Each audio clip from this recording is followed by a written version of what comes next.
ஒரு குழந்தையை பெற்றெடுக்கிறதே வந்து ரொம்ப ஒரு கஷ்டமான ஒரு சூழ்நிலையாக இருக்குது. ஸோ இதுக்கு வந்து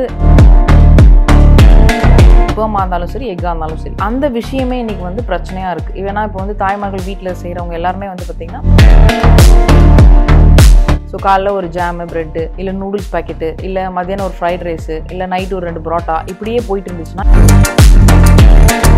இப்போ நிறைய பெண்கள் இப்போது கிளினிக் வரவங்களுக்கே வந்து பார்த்திங்கன்னா 18 வயசு 17 வயசு வரைக்கும் ஏஜ் அட்டனே பண்ணலன்னு வராங்க. கர்ப்பப்பையே சரியாக வளர்றதில்ல. Ethnic Healthcare. Ethnic Healthcare. ஒரு குழந்தையை பெற்றெடுக்கிறதே வந்து ரொம்ப ஒரு கஷ்டமான ஒரு சூழ்நிலையாக இருக்குது. ஸோ இதுக்கு வந்து மேஜர் ரீசன் வந்து பார்த்திங்கன்னா அந்த காலத்தில் வந்து பெண் குழந்தைங்களுக்கான ஆரோக்கியத்துக்கு ஒரு ஃபேமிலியுமே முக்கியத்துவம் கொடுத்தாங்க.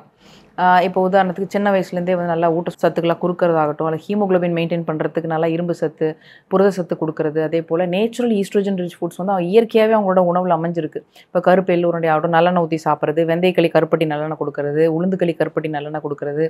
ஸோ இப்படி வந்து ஈஸ்ட்ரோஜன் அண்ட் ப்ரொஜெஸ்ட்ரான் ரிச் ஃபுட்ஸை வந்து அன்றாடம் வந்து நம்ம குழந்தைங்களுக்கு கொடுத்துட்டு இருந்தோம். இப்படியே ஒரு வகையில் நம்ம கிராமப்புறங்களையும் சரி, நம்ம வளரக்கூடிய பருவத்தில் கூட நல்லெண்ணெய்லாம் ஊற்றி சாப்பிடும்போது நமக்கு நேச்சுரல் ஈஸ்ட்ரோஜன் கிடைக்கும். அப்போ ஸ்நாக்ஸ் ஜாஸ்தி இருக்காது. ஸோ எள்ளு உருண்டை, கடலை மிட்டாய் இப்படி தான் சாப்பிட்டுட்டு இருந்தோம்.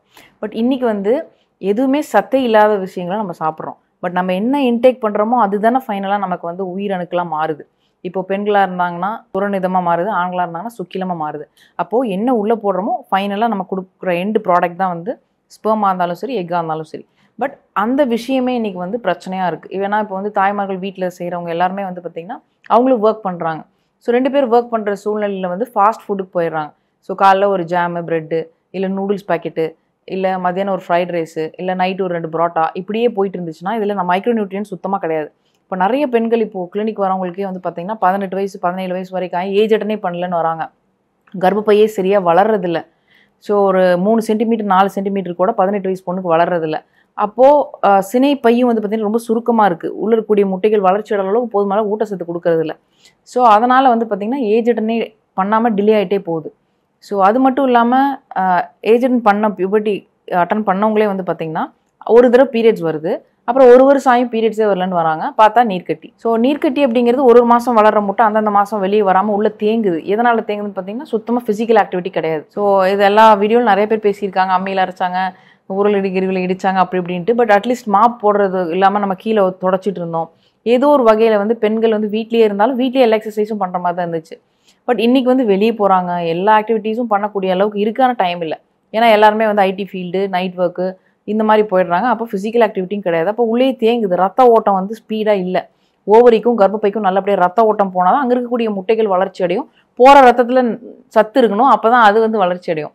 ஸோ 2மே இல்லாத பட்சத்தில் நிறைய பெண்களுக்கு வந்து பார்த்திங்கன்னா இன்ஃபர்டிலிட்டி. இதில் போதா குறைக்கு அவங்களுக்கு வந்து பார்த்திங்கன்னா லேட் மேரேஜ். ஸோ லேட்டாக கல்யாணம் பண்ணிக்கிறேன், நான் கொஞ்ச நாள் லைஃப் என்ஜாய் பண்ணிட்டு கல்யாணம் பண்ணிக்கிறேன் அப்படின்னு சொல்லிட்டு ஒரு சைடு ஏஜ் ஃபேக்டர், இன்னொரு சைடு அவங்களுக்கு வந்து பீரியட்ஸ் வரலன்னு சொல்லி கருத்தடை மாத்திரை போடுறாங்க. அந்த கருத்தடை மாத்திரை வந்து போட்டு அவங்களுக்கு வந்து அதர் ஹார்மோனல் இம்பேலன்ஸு, ஒபிசிட்டி இந்த மாதிரியான பிரச்சனைகள். பட் அந்த கருத்தடை மாத்திரை போட்டால் முட்டை வளருதானா? இல்லை. ஒன்லி எண்டோமெட்ரியம் மட்டும் வளரும், பீரியட் வரும். எண்டோமெட்ரியம் மட்டும் வளரும், பீரியட் வரும். அப்போ எப்போ கல்யாணம் பண்ணுறாங்களோ அப்போ முட்டை வளர்ச்சி அடைந்தால் தானே குழந்தை நிற்கும். மறுபடியும் முட்டை வளர்ச்சிக்கு ஒரு ஊசி, ஒரு மாத்திரை. ஸோ இப்படியே வந்து பார்த்தீங்கன்னா ஃபர்டிலிட்டியை வந்து அவங்களே காம்ப்ளிகேட் பண்ணிக்கிறாங்க அப்படின்னே சொல்கிறேன்.